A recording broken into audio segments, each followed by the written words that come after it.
Hi friends, welcome back to my channel. ఈరోజైతే నేను Friday morning video పెడుతున్నానండి. అంటే నిన్నటిది, ఈరోజు సాటర్డే కదా.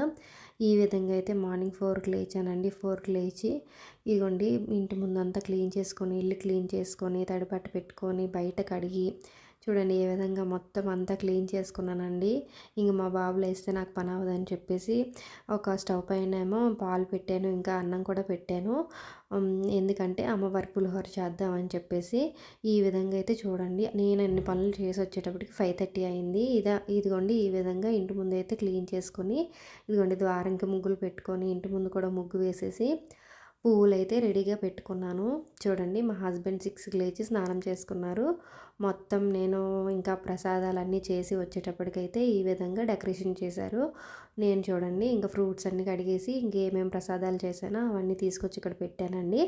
చూడండి నేను ఏమేమి చేశానంటే అమ్మవారికి నైవేద్యం కోసం పులిహోర చేశాను, ఇంకా పరమాన్నం చేశానండి, ఇంకా ఫ్రూట్స్ పెట్టాము, ఇంకా దద్దోజనం కూడా చేసి పెట్టాను. ఎందుకంటే నాకు చిన్న బాబు కదా, అందువల్ల వాళ్ళు వేస్తే ఇంకా నేనేం చేసుకోలేనని చెప్పి త్వరగానే పూజ కంప్లీట్ చేసుకోవాలి కదా అలా అని చెప్పేసి మేమైతే ఈ విధంగా పూజకైతే నేను మా హస్బెండు మా బాబుని లేపకుండానే ఆ రోజు ఆగస్ట్ 15 కదండి, ఇంకా మా బాబు స్కూల్లో ఇంకా ఇండిపెండెన్స్ డే సెలబ్రేషన్స్ ఉన్నాయని అంటే ఇంకా జెండా ఎగరేస్తారు కదా, బాబుని కూడా తీసుకొని రమ్మంటే మేము కూడా వెళ్దామని చెప్పేసి ఇంకా వాడికి కూడా టిఫిన్ పెట్టి రెడీ చేయాలి కదా అని చెప్పేసి మేమైతే పూజని ఈ విధంగా చేసుకున్నామండి.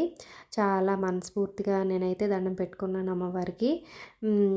మీరందరూ దండం పెట్టుకున్నారా? చాలా బాగా చేసుకున్నారా? ఎందుకంటే నాకు లాస్ట్ ఫ్రైడే వీలు పడలేదండి, అందువల్ల నేను చేయలేకపోయాను కాబట్టి నేనైతే ఈ వారమే అమ్మవారికి దండం పెట్టుకున్నాను. ఇక్కడ చిన్న డిస్కషన్ అయితే అయిందండి.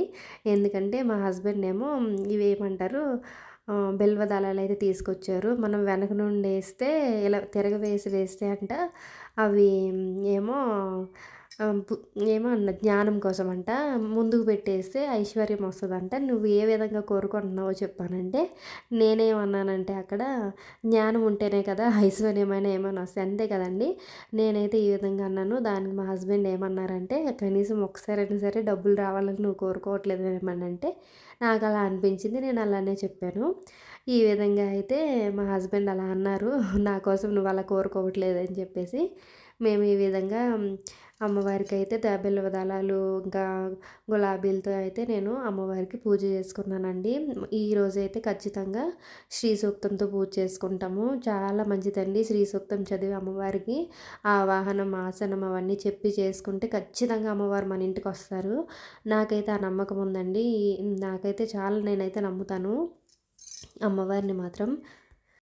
అసలు చాలాసేపు పూజ మధ్యలో అయితే మాకు మధ్యలో జామ పండు కూడా పడిందండి. చూడండి ఆ విధంగా ఉన్న జామ పండు అయితే ఎలా పడిందో మాకు అసలు చాలా ఆశ్చర్యం అనిపించింది. పూజ కంప్లీట్ కూడా చేసేసాము. ఇంకా అమ్మవారు చదువుతుంటే ఒక రకమైన వైబ్రేషన్ వచ్చిందండి నాకైతే. అసలు చాలా రోజులు బట్టి కంటిన్యూ చేస్తున్నాం కదా పూజలు, అందువల్లే ఏమో కానీ ఇలా అనగానే ఇంకా అమ్మవారిది అష్టోత్తరం చదివి పూజ చేస్తుండగానే మొత్తం ఇంకా జామ పండు వచ్చి నా ఒడిలో పడింది. చాలా హ్యాపీగా అనిపించింది. పూజ కంప్లీట్ అయిపోయిన తర్వాత అమ్మవారికి నేను చేసుకున్న నైవేద్యాలన్నీ అన్నీ పెట్టేసుకున్నానండి. అక్కడ మా ఆయనేమో ఇంకా నైవేద్యం చెల్లించమంటే మా ఆయన చదువుతుంటే నేను ఈ విధంగా అమ్మవారికి నైవేద్యం చెల్లించుకున్నాము. ఇంకా అమ్మవారికి తాంబూలం ఇవ్వాలి కదా, నేనైతే అమ్మవారికి లక్ష్మీదేవికి ఏమో ఒక చీర తీసుకున్నాను, ఇంకా లలితమ్మకు ఒకటి తీసుకొని ఇంకిద్దరికి తాంబూలం ఇచ్చేసి ఈ విధంగా అయితే హారతి ఇచ్చేసానండి. చాలా హ్యాపీగా చాలా ఆనందంగా అనిపించింది. నేనైతే చాలా డేస్ తర్వాత మళ్ళీ పూజ చేసుకున్నాను. చాలా హ్యాపీగా ఉంది నాకు ఆ రోజంతా కూడా. ఇదిగోండి ఇంకా అమ్మవారికి దండం పెట్టుకున్నాము. మా ఆయన సాష్టాంగ నమస్కారం చేసుకున్నారు, నేను కూర్చొని దండం పెట్టుకున్నాను. ఈ విధంగా అయితే పూజ చేసుకున్నామండి. చూడండి ఎంత బాగుందో తెలియదు, చాలా చాలా అంటే అసలు ఫుల్గా పువ్వులు వేసి చాలా బాగా చేసుకున్నాము. అమ్మవారిని అయితే అసలు రూమ్ అంతా ఏదోలా అనిపించింది వైబ్రేషన్ అయితే. ఈ విధంగా పూజ అయ్యేటప్పటికి 8:30 అయిపోయిందండి. చూడండి ఇంకా మా బాబుకి స్కూల్ తీసుకెళ్ళి ఇండిపెండెన్స్ డే సెలబ్రేషన్స్ అన్నీ చేసుకొని ఇంకా షార్ట్స్ పెట్టాను చూడండి. అన్నీ అయిపోయాక ఇంటికి వచ్చేసి బీరకాయ పప్పు ఇంకా అరటికాయ ఫ్రై చేద్దాము అని చెప్పేసి ఈ విధంగా బీరకాయ కట్ చేసుకొని ఒక పక్క కుక్కర్లో ఆయిల్, ఒక పక్క కర్రీ కోసం కళాయిలో ఆయిల్ వేసి ఇంకా ఆయిల్లో పోపు దినుసులు అన్నీ వేసుకున్నానండి. చూడండి 2 ఆల్టర్నేట్గా చేస్తున్నాను. ఇంకా పప్పు కోసమేమో తాలింపు గింజలు ఇంకా ఆవాలు అవన్నీ వేసుకొని సేమ్ కర్రీ కూడా అలానే వేసుకున్నాను. ఈ 2 ఫ్రై అవుతున్నాయి కదా, ఈలోపు పప్పులో కూడా నేను బీరకాయని యాడ్ చేసుకున్నాను.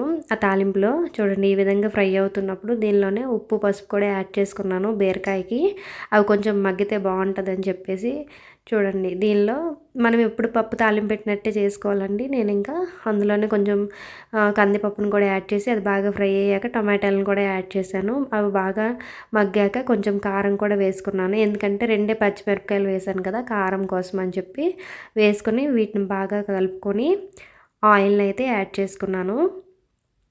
చూడండి ఈ విధంగా ఆ వాటర్ని అయితే యాడ్ చేసుకున్నాను. వాటర్ యాడ్ చేసుకుని ఇంకో కుక్కర్ పెట్టుకున్నాను. ఈలోపు అయితే అరటికాయ కర్రీ కోసం ఇది కూడా ఆనియన్స్ ఫ్రై అయిపోయాయి. ఇంకా రైస్ కుక్కర్లో అన్నం పెట్టాను. ఇంకా కర్రీ కూడా ఫ్రై అయిపోయిందండి. ఈ విధంగా అయ్యాక కారం కూడా యాడ్ చేసేసి కర్రీ అయితే ఫినిష్ చేసేసి ఇంకా లంచ్ టైంకి మేము లంచ్ అయితే చేసేసాము. ఇదిగోండి బీరకాయ పప్పు, రసం, ఇంకా అరటికాయ ఫ్రై, ఇంకా అన్నం. మాదైతే ఆగస్ట్ 15 రోజు ఇదండి మెను. ఈ విధంగా అయిపోయింది కదా. మధ్యాహ్నం లంచ్ చేసి నిద్రపోయి ఈవినింగ్ లేచాను. లేవగానే మా బాబుకు వేడిగా పాలు మరిగించేసి ఇల్లు క్లీన్ చేసేసాను నీట్గా. ఎందుకంటే సాయంత్రం లలిత పారాయణ మళ్ళీ కంటిన్యూ చేయాలి కదా, అలా అని చెప్పేసి ఈ విధంగా అయితే మొత్తం నీట్గా చేసుకోవాలండి. ఎప్పుడైనా సరే మన ఇల్లు నీట్గా ఉంచుకోవాలి, లేదంటే మనం ఏది చేసినా కానీ మంచిగా అనిపించదు. ఈ విధంగా చూడండి పొద్దున్న అన్ని దేవుడి సామాన్లు యూస్ చేసేసాం కదా, మళ్ళీ ఈవినింగ్కి అన్ని తోమి పెట్టుకున్నాను నీట్గా పెట్టుకొని ఇంకా అన్ని పువ్వులు ఫ్రెష్గా ఉన్నాయి, ఒక్కటి కూడా ఇది అవ్వలేదు. ఇంకా ఈవినింగ్ స్నానం చేసి దీపం అయితే పెట్టుకొని ఇంకా అమ్మవారికి అయితే పూజ చేసుకుంటున్నాను. చూడండి ఇక్కడ గణేష్ ప్రార్థన చేస్తున్నాను. గణేష్ దగ్గర ఒక పువ్వు వేసుకొని నేనైతే అమ్మవారిది ఫస్ట్ లక్ష్మీ అష్టోత్తరం కానీ లక్ష్మీ అష్టకం కానీ ఏదైనా చదువుకున్న తర్వాత ఇంకా లలిత అమ్మవారి పారాయణ చేస్తున్నాను కదా, అది కూడా కంటిన్యూ చేసేసాను.